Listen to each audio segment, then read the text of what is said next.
सबसे पहले अल्लाह ने अपनी सबसे बड़ी अमानत जिनके सुपुर्द की और रसूल पाक सल्लल्लाहु अलैहि वसल्लम ने अपने आप को खुद जिनके सुपुर्द किया, सबसे पहले वो भी सिद्दीक़ अकबर रदी अल्लाह ताला अन्हो हैं। वजू के लिहाज से कुरान जमा करने में सबसे मुकद्दम आप हैं।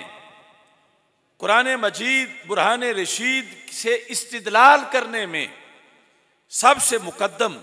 हजरत सिद्दीक़ अकबर रदी अल्लाह ताला अन्हो हैं। इस दीन के लिए माल खर्च करने में सबसे पहले जो जात है रसूल पाक सल्लल्लाहु अलैहि वसल्लम के हुक्म पर वो हजरत सिद्दीक़ अकबर रदी अल्लाह ताला अन्हो की जाते गिरामी है। और नबी अकरम सल्लल्लाहु अलैहि वसल्लम ने सबसे पहले जिनको हज करने का हुक्म दिया है वो हजरत सिद्दीक़ अकबर रदी अल्लाह ताला अन्हो की जाते गिरामी है। ऐसे ही नबी अकरम सल्लल्लाहु अलैहि वसल्लम ने जिनको सबसे पहले नमाज में अपना खलीफा बनाया है वो हजरत सिद्दीक़ अकबर रदी अल्लाह ताला अन्हो हैं। और रसूल पाक सल्लल्लाहु अलैहि वसल्लम ने जिनको इल्म का वो मर्तबा दिया, क्योंकि हर फजीलत आपको सरकार की वजह से मिली है, तो इस बारे में मुतअद्दिद हवाला जात मौजूद हैं कि अरबों के जितने भी अनसाब थे, अरबों के नस्ब जानने में भी सिद्दीक़ अकबर का पहला नंबर था। आलम थे, बाकी उमूर में भी, कुरान और सुन्नत में भी, और अनसाब को जानने के लिहाज से भी, और ऐसे ही जो अमरे शरीयत है उसके लिहाज से हजरत सिद्दीक़ अकबर रदी अल्लाह ताला अन्हो को रब्बे ज़ुल जलाल ने पहला नंबर अता फरमाया। और यहाँ पर जिक्र करते करते वजू को इमाम इब्न ज़िंजवै ने इस हकीकत को भी लिखा कि मारिफतुस सिद्दीक़ बिखिताबिल्लाहि व मुरादिही, कि रब्बे ज़ुल जलाल कुरान के अंदर जो खिताब फरमाता है, सबसे पहली जिसकी सोच उस मफहूम को समझती है वो सिद्दीक़ अकबर रदी अल्लाह ताला अन्हु हैं।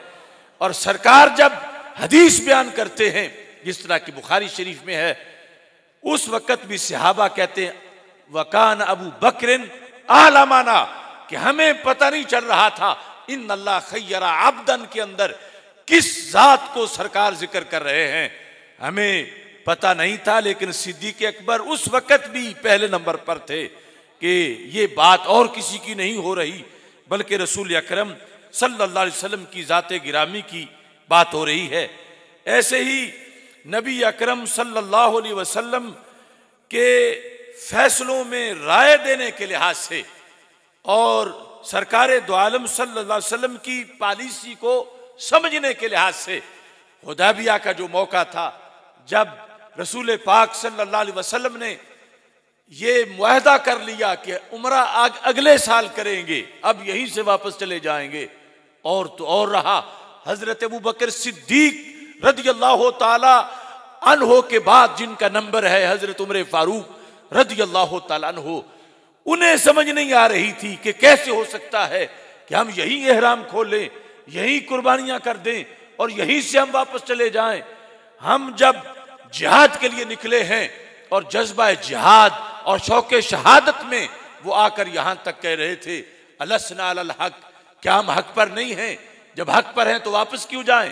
क्या सरकार दो आलम सल्लल्लाहु अलैहि वसल्लम ने फरमाया नहीं था कि हम उम्रा करेंगे, तो फिर हम उम्रा किए बगैर वापस क्यों जाएं?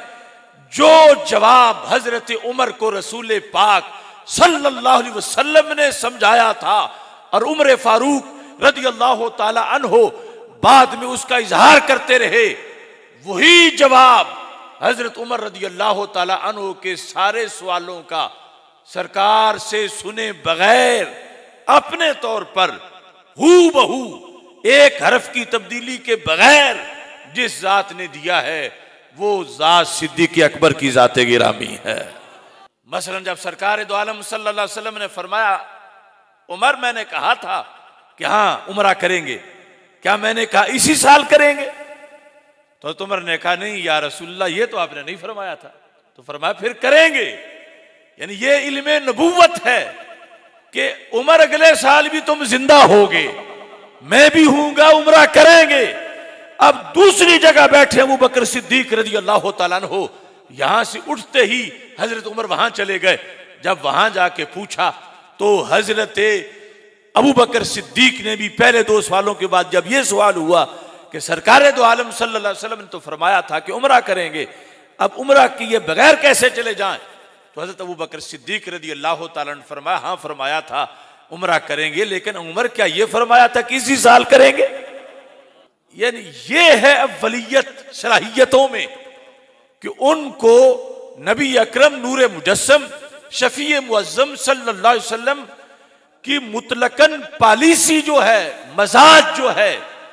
वो मजाज शनासे नबूवत, यानी इस अंदाज में कि वो उम्र फारूक जो लौकाना बादी नबीजुन लकाना उमर की शान रखते हैं। इन यकूफी उम्मती अहद फइन्नहु उमर, वो उम्मत के सबसे बड़े मुहद्दिस और साहिब इल्हाम, जहां उनकी सोच सवाल के मनसब पर है, वहां सिद्दीक अकबर रज़ी अल्लाह तआला अन्हु की सोच एक मुर्शिद और उस्ताज के मनसब पर है।